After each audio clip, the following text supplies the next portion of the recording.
네. 텔레그램 N번방 문제를 짚고 있는데요. 이번에는 해당 상임위원회 소속 의원 한 분 연결해서 입장 들어보겠습니다. 해당 상임위원회가 국회 과학기술정보방송통신위원회인데요. 이 위원회에 공동교섭단체죠. 민주통합의원 모임 간사를 맡고 있는 김경진 의원 전화로 연결합니다. 자, 의원님 나와 계시죠? 네, 안녕하십니까. 네, 안녕하세요. 김경진입니다. 상임위 회의가 소집이 된다고 하던데 어떻게 오늘 회의가 열립니까? 예, 아마 오늘쯤으로 열릴 것 같습니다. 아마 빠르면 10시에 열리고요. 예. 조금 늦으면 아마 2시나 3시에 열릴 수도 있습니다. 소입니까? 전체 회의입니까? 상임위 전체 회의가 열릴 예정입니다. 그러면 오늘 여기서 그러면 해당 관련 법률 정비 문제가 좀 논의가 되는 건가요?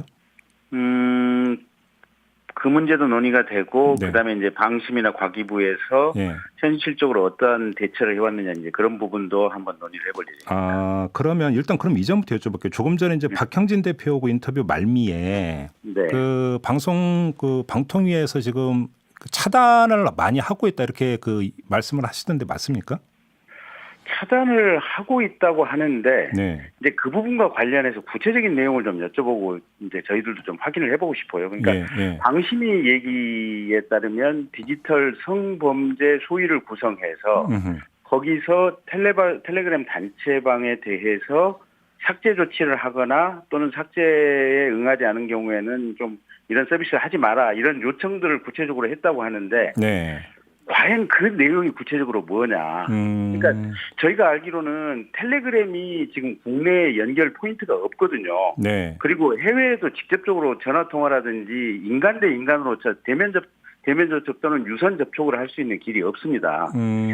그러면 방심위가 어떤 방식으로 텔레그램 운영자들과 접촉을 해서 네. 어떤 조치를 취했는지 예. 그리고 어떤 서비스 정지라든지 어떤 기술적인 이용 제한 요구, 시정 요구를 했다고 하는데 거기에 대해서 네. 텔레그램 측에서 구체적으로 어떤 답변을 받았는지. 예. 그러니까 저희가 지금 추정컨대는 방심위가 아마 텔레그램 회사에 모니터한 결과를 가지고 이런 문제가 있으니까 좀 멈추게 기술적인 조치를 해달라 이런 요청을 이메일로 했고 아마 텔레그램사 쪽에서는 아무런 대꾸를 하지 않고 그냥 깔아뭉갰을 가능성이 높지 않나 싶은데 일단 그걸 확인해 보겠다 이거죠. 그럼 오늘 회의를 통해서.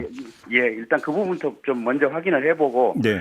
그래서 제도적인 결함이라든지 문제가 발견이 되면 네. 저희들이 거기에 관련된 법적 조치 그냥 가령 필요하다면 텔레그램에 대해서 일부 어떤 정지를 한다든지 네. 기술적인 어떤 조치를 할 수 있는 법적 어떤 제도적 장치를 마련하기 위한 어떤 준비 절차로서 오늘 그 사실 내용을 파악해 보려고 합니다. 그러면 그러니까 지금 의원님이 말씀하실 가장 극단적인 방법이 될 수도 있을지 모르겠습니다만 지금 잠깐 언급하셨던 텔레그램의 국내 서비스를 차단할 수 있는 방법이 있습니까? 기술적으로? 지금 현재는 법적 근거가 없습니다. 법적 근거가?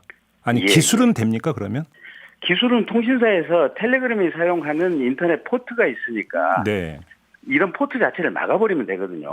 오히려 그건 간단하네요 그러면? 간단하죠. 그러니까 지금 중국 같은 데서 우리나라 네이버나 다음이 운영하는 카카오톡 있지 않습니까? 네. 중국에서 우리나라 교민들이나 한국 유학생들이 이 카카오톡이 열렸다가 닫혔다가 하거든요. 그러니까 중국 정부가 인터넷 통제를 하면서 카카오톡이 사용하고 있는 인터넷 포트를 열어줬다가 닫았다가 또는 어떤 때는 조금 흐르게 그냥 쪼이기도 하고 이런 방식으로 지금 차단을 하거든요. 네. 근데 이제 중국은 일종의 이제 조금 인터넷 통제가 자유로운 전제 국가다 보니까 이제 그런 게 가능한데 우리나라 대한민국은 이게 지금 어떤 법적 근거가 명확히 있어야 되는 거 아니겠습니까? 그리고 법적 근거도 있지만 텔레그램 서비스 자체를 차단해 버리면 텔레그램 메신저를 이용하고 있는 사람들 입장에서는 또 이것은 여러 가지 문제 제기가 나올 수 있는 것이지 않겠습니까? 그렇죠. 그래서 그 중간에 여러 가지 어떤 절차적인 단계적인 다양한 조치들을 넣어줘야죠.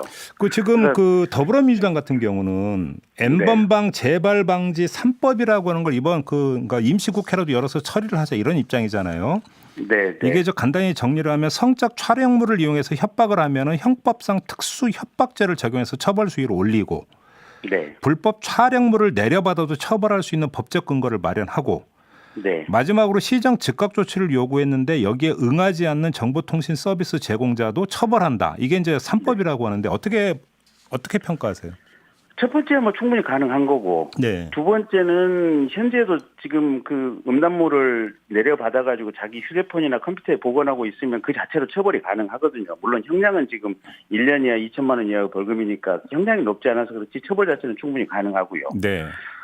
세 번째는 여러 가지 좀 이렇게 방금 말씀하신 그런 부분과 관련해가지고 네. 지금 좀 심도 깊은 논의라든지 또 현실적으로 과연 그러면 텔레그램 운영사에 대해서 우리가 형사처벌을 한다고 할 때 그럼 그 사람들을 어떻게 찾아서 어떻게 우리나라 법정에 세워서 어떤 처벌을 할 수 있는 이게 법을 만드는 것은 쉬운데 대부분 이 서버라든지 서비스 운영자가 해외에 있지 않습니까? 그렇죠. 예. 그러면 이거를 현실적으로 우리나라 경찰이나 검찰의 공권력이 어떻게 집행할 수 있느냐.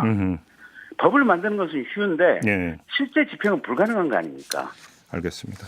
지금 그 의원님께서 또 부장검사 출신이시기도 하니까 이 문제를 좀 여쭤봐야 될 것 같은데요. 짧게 일단 그 법무부는 그 N번방 관련해서 범죄단체 조직죄를 그 적용하는 방안을 검토하자 이런 얘기가 나왔는데 어떻게 보세요? 그건 충분히 뭐 조직죄를 그러니까 이제 지금도 현행 형법에 범죄단체 조직죄라고 하는 이게 그 법 요건 자체가 있거든요. 법조항 자체가. 예. 그래서 거기에 해당하기만 하면 그 법조항을 적용하면 되는데 네. 제가 보기에는 충분히 적용이 가능한 것 같습니다. 보통 이제 범죄단체 조직죄면 조폭 이런 게 먼저 떠올라 가지고 이런 네. 이 비밀 대화방 이런 데를 통해서 이렇게 운영하는 자에게도 범죄단체 조직죄를 그 적용할 수 있는 거다 이런 말씀이신 거고요, 정리하면. 예, 그렇죠. 그러니까 그 범죄가 꼭히 무슨 조직폭력 범죄에 한정한다고 이 범죄단체 조직죄가 그렇게 하는 것은 아니니까 충분히 가능한 일입니다. 하나만 더요. 국민의당의 안철수 대표는 아동 청소년 대상 성범죄에 한해서 스위티 프로젝트 그러니까 함정 수사와 유도 수사를 허용하자 이렇게 법을 바꾸자라고 제안했는데 어떻게 보세요? 그것도 충분히 가능한 얘기입니다.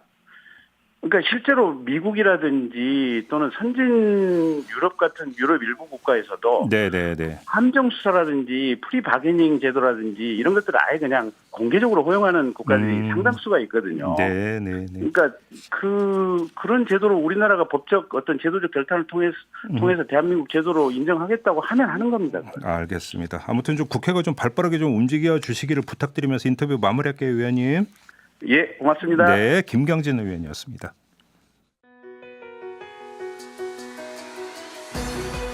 이슈의 핵심을 꿰뚫는 예리한 시선, 믿고 듣는 진품 시사, 김종배 시선 집중.